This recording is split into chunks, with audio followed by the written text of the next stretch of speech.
Alright, here we have the model E6430SSM range hood. The purpose of this video is to show you how to get up inside the nose of this unit to replace any major component. First things first, remove those baffle filters, grab hold of that handle, pull towards the front of the unit, and drop the back of the baffle filter downward. Once the filters are removed, you can remove the grease rail from this unit just by lifting up on the grease rail, tilting it to remove it from the unit. Once the grease rail is removed, there are several screws. They're Phillips head screws that you're going to remove off of that nose panel.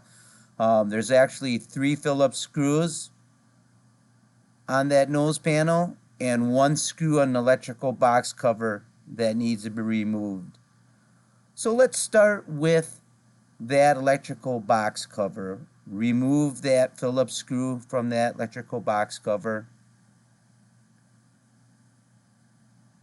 Once that screw is removed, you can grab hold of that electrical box cover and remove it from inside that unit.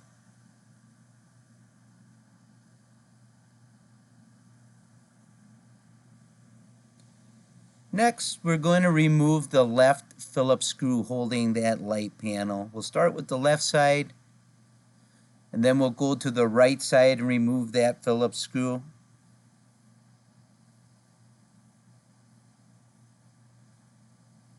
Once that screw is out, you can remove the center screw. Once the center screw is out, you can unplug that blower. Just squeeze it and pull. Next, straighten out, there's a piece of steel, it's a band steel. It's bent on a 90-degree bend. Just straighten it out and that whole light cover will come down.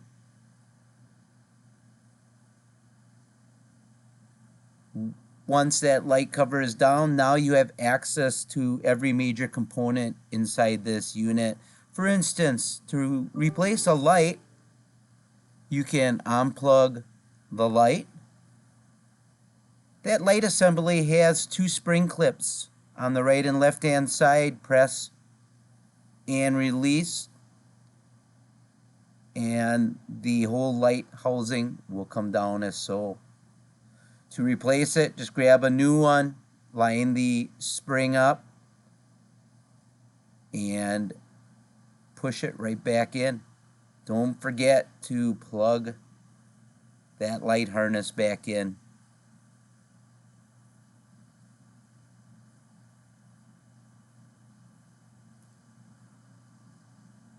Once that is all done, taking a look, the knobs on this unit, they can be replaceable. There's actually a Allen wrench key that you get with the new bag of knobs to loosen that up.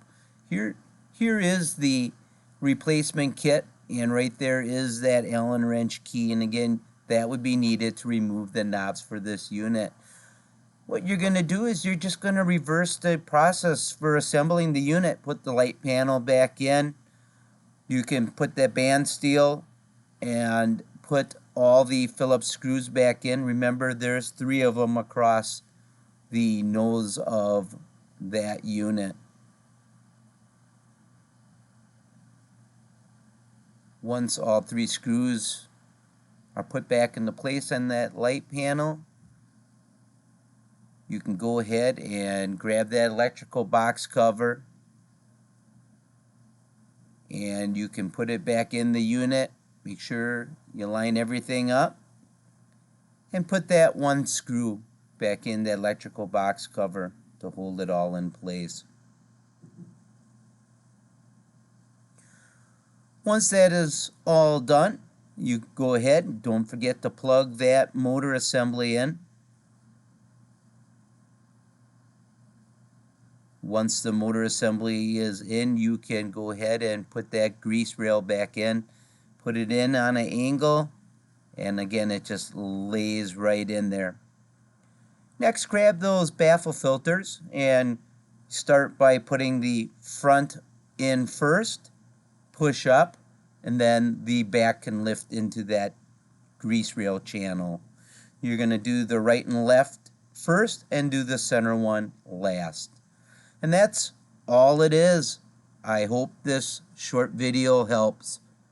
Thanks for watching.